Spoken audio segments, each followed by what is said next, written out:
Congresswoman Wasserman Schultz, thank you so much for joining us. Thanks for having me, Jackie, as always. Congratulations on your win, another term, a job you have had since, 2005, representing the 25th District? Really to represent my constituents once again in our nation's capital. Well, your win, I imagine, was bittersweet due to it being a difficult election for Democrats as a whole, losing the White House and the majority in the Senate and the House of Representatives. Your thoughts as to why Democrats suffered such great losses?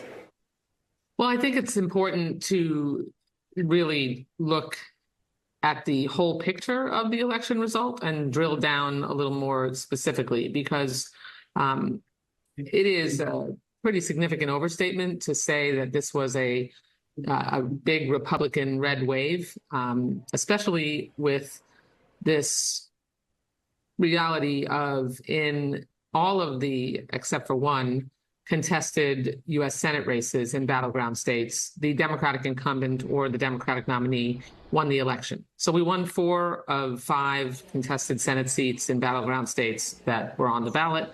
The last one in Pennsylvania is still in question. In the House of Representatives, we actually beat more Republican incumbents than they beat Democratic incumbents, and the Republican majority will be smaller in this Congress, probably by at least 2 seats. So this is a situation like we've had the last 2 years, where Republicans have not been able to pass anything significant in the House of Representatives without Democratic support. That happened with the Fiscal Responsibility Act and raising the debt ceiling, with every instance in which they needed to not shut the government down. They couldn't pass anything significant without Democratic support. So this might have been a Trump wave, not a Republican wave. But let's talk about Florida in particular, which went red again, and Miami-Dade County for the first time in decades also went Republican, not Broward. But what would you say about the leadership of Nikki Fried as Florida and DNC chair and her work? Nikki Fried is the chair of the Florida Democratic Party, as you know, and actually I thought that she did a really much better job than her recent predecessors, where we had a very well-organized, coordinated campaign, and a significant investment in improving voter registration. We had canvassers, knocking on really hundreds of thousands of doors, and the phone call network was in full swing.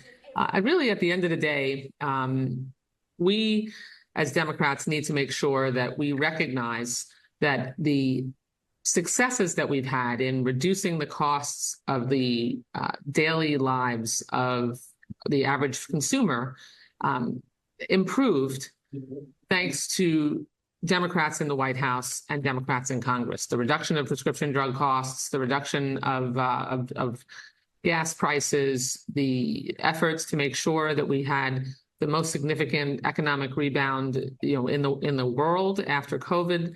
But we've got to do a better job of making sure that we reach those voters whose pocketbook issues are the top priority for them, and that we hear them better and listen better. Is there any common ground where you believe you can work with Republicans in Congress?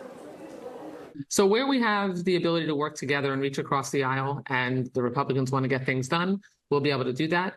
But if they continually make issues partisan and just go for political wins, that's going to be unfortunate for the American people. And I think that they will see that, just like they saw after 2016 and the first 2 years of the first Trump administration, and Democrats came back and won the majority in the House of Representatives. So we've got a midterm in 2 years, and we'll see what happens. Well, something that has come up very recently after the election of the first openly transgender person elected to Congress is that a GOP lawmaker is introducing a Capitol bathroom rule, essentially banning transgender women from using the facilities on Capitol Hill. That includes bathroom showers and locker rooms that did not correspond with the sex that they were born with.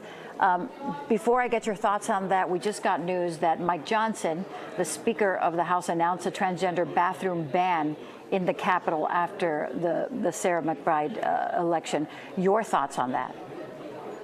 My thoughts are that I'm really looking forward to serving with Sarah McBride, who is a historic individual elected to the U.S. House of Representatives from the state of Delaware. By the way, the state of Delaware has won member of Congress. And so her entire state sent her to Congress because she was a successful state senator focused on critical issues like expanding access to quality, affordable health care and investing in job creation. And I know she's going to hit the ground running and be a very effective member of Congress. And that's where the focus should be.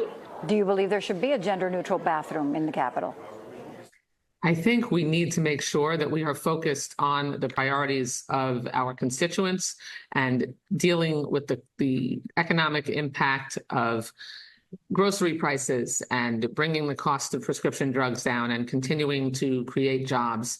Let's move on to President-elect Trump, which has started to put together his cabinet, which, of course, have to be approved. If you look at people like Marco Rubio and Mike Waltz, both from Florida, I work with both of them. One is our United States Senator, the other is a U.S. House member. And I don't agree with them on most things, but we've been able to work together. They are both patriots. They are qualified for their positions that the president-elect has nominated them for. Then you go down the list of what I would call the Star Wars cantina of nominees, and you've got individuals who, like Tulsi Gabbard, for example, who really has had numerous questions about her loyalty, about whether or not she has inappropriate relationships with our foreign adversaries, and that's going to be important for this United States Senate to take a very likely Russian asset. Do you still stand by that statement?